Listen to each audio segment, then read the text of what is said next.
एक नगर में इंद्रजीत नाम का एक युवा लड़का रहता था। वह बहुत ही गरीब था। एक दिन वह अपनी बहन के घर गया। गरीब होने के कारण उसकी बहन ने उसकी बहुत ही अपमान किया, बेइज्जती किया। जब वह अपनी बहन के घर से लौट रहा था, तब रास्ते में उसे चक्कर आ गया और जमीन पर बेसुध होकर गिर पड़ा। उसी रास्ते से एक बूढ़े बाबा जा रहे थे, जो कि स्वयं भगवान शिव थे। जब भगवान शिव ने इंद्रजीत का सिर अपने गोद में रख कर सहला रहे थे, उसके कुछ समय बाद जब इंद्रजीत को होश आया, तो उसने देखा कि एक बूढ़े बाबा उसे अपने गोद में रखकर उसका सिर सहला रहे हैं। तब इंद्रजीत भगवान शिव से कहता है, हे परमात्मा, आप कौन हैं? तब भगवान शिव कहते हैं, मैं स्वयं भगवान शिव हूँ। इंद्रजीत भगवान शिव से कहता है, हे परमात्मा, आपसे कुछ मांगने से पहले आपसे कुछ प्रश्न करना चाहता हूँ। तब भगवान शिव कहते हैं, बताओ तुम्हारी कौन सी प्रश्न है और क्या प्रश्न है? तब इंद्रजीत कहता है, हे परमात्मा, मेरा पहला प्रश्न है, मनुष्य किस कारण गरीब घर में जन्म लेता है? और दूसरा प्रश्न है, मनुष्य किस कारण गरीब रह जाता है?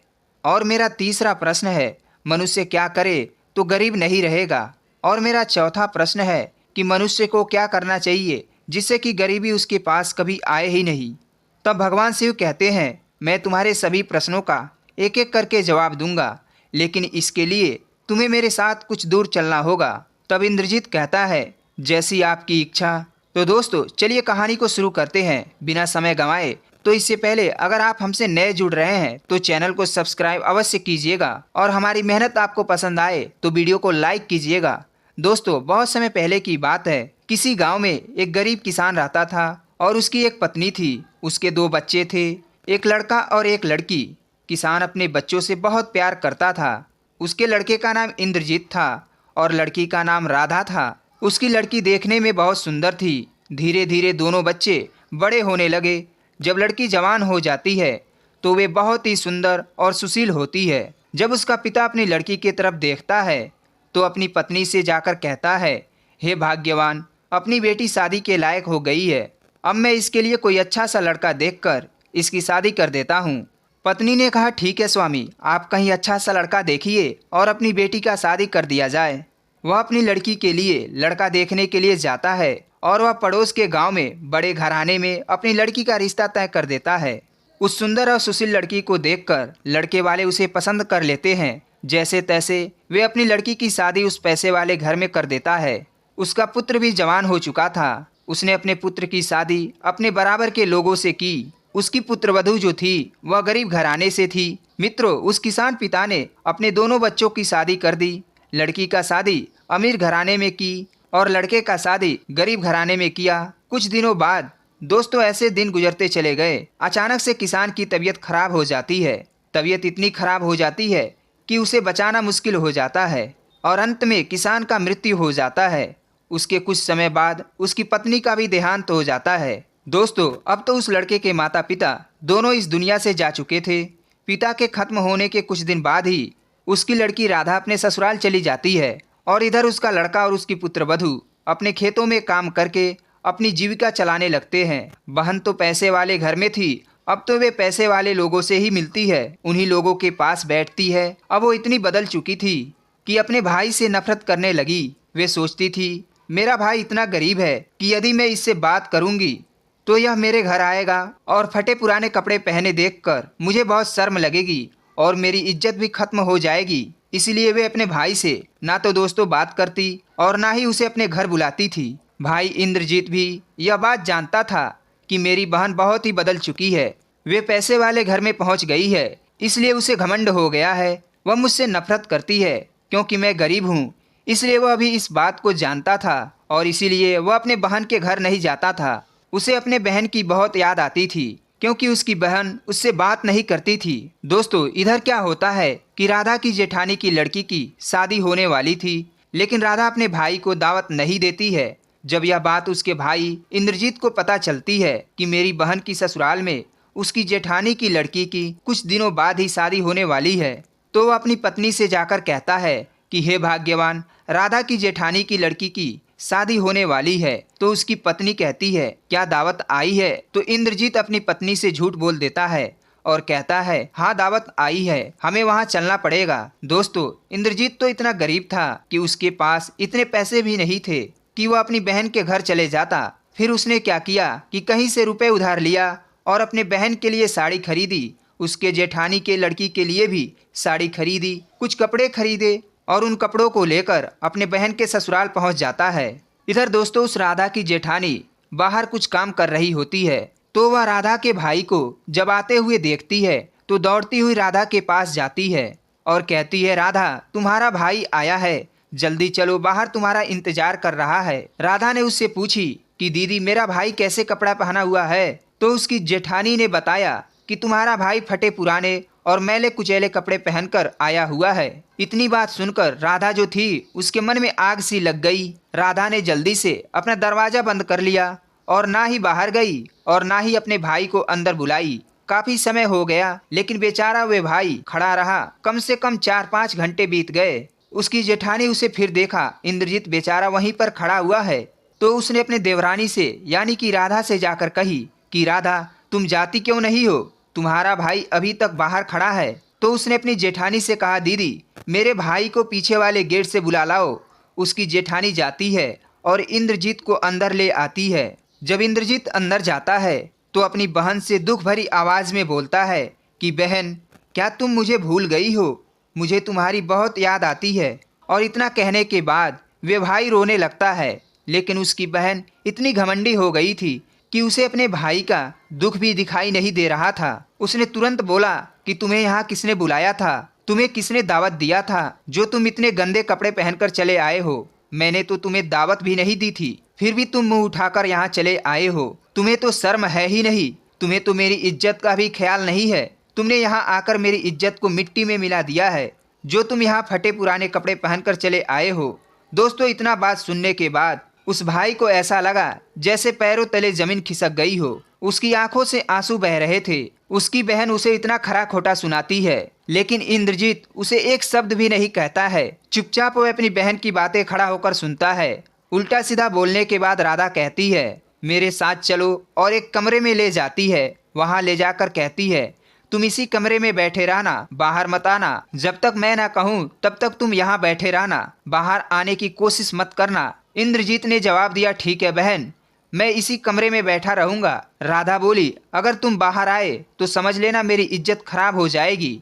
इंद्रजीत ने कहा, ठीक है बहन, तुम जाओ। राधा जो थी बाहर से दरवाजा लगाकर चली जाती है और बेचारा इंद्रजीत उसी कमरे में बंद रहता है। भाई को उस कमरे में अकेले काफी समय हो जाता है। इंद्रजीत बेचारा भूखा प्यासा उस कमरे में तड़पने लगता है, लेकिन उसकी बहन लौट करके उसे देखने भी नहीं आती है। जब उसकी हालत बिगड़ने लगती है, क्योंकि दोस्तों इंद्रजीत को उस कमरे में बैठे बैठे काफी समय हो गए थे, बिना कुछ खाए पिए। दोस्तों, इंद्रजीत की अब इतनी हालत खराब हो चुकी थी कि वो धीरे धीरे गेट के पास आता है और उसने अंदर से दरवाजा खटखटाना शुरू किया।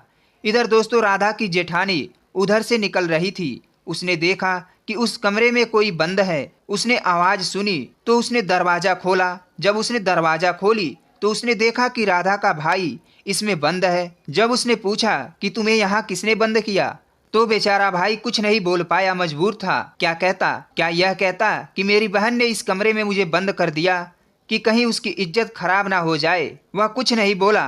वह कहता है कि मेरी बहन इस कमरे में बैठा कर चली गई, पता नहीं किसने बाहर से दरवाजा लगा दी। राधा की जेठानी बोली, अच्छा। इतना कहकर इंद्रजीत वहां से अपने घर जाने के लिए चल देता है। चलते चलते इंद्रजीत को रास्ते में बिना कुछ खाए भूखे रहने के कारण चक्कर आने लगते हैं, क्योंकि दोस्तों उसने अपनी बहन के घर का एक गिलास पानी भी नहीं पिया था। गर्मी इतनी तेज थी कि चलना भी मुश्किल हो रहा था। गर्मी की वजह से उसे चक्कर आने लगते हैं और वह जमीन पर गिर जाता है। इधर दोस्तों कहीं से एक बूढ़ा बाबा आ रहे थे और उसे जमीन पर पड़ा देखकर उसे उठाते हैं और उसका सिर गोद में रख लेते हैं और उसके सिर पर हाथ घुमाने लगते हैं। इंद्रजीत को उस बूढ़े बाबा के गोद में सर रखकर बहुत आराम मिलता है। कुछ देर बाद जब इंद्रजीत आंखें खोलता है तो वह देखता है कि वह एक बूढ़े बाबा के गोद में सिर रख कर लेटा हुआ है। वह उठता है और बूढ़े बाबा को प्रणाम करता है और कहता है, हे बाबा, आप कौन हैं और मैं आपकी गोद में यहाँ कैसे आ गया हूँ। तब वह बूढ़े बाबा कहते हैं, बेटा, तुम्हें चक्कर आ गया था और तुम अचेत अवस्था में इस जमीन पर पड़े हुए थे। मैं इसी रास्ते से जा रहा था और तुम्हें देखा कि तुम अचेत अवस्था में बेसुध पड़े हुए हो। तब वह बूढ़े बाबा कहते हैं, क्या इस संसार में तुम्हारा कोई नहीं है?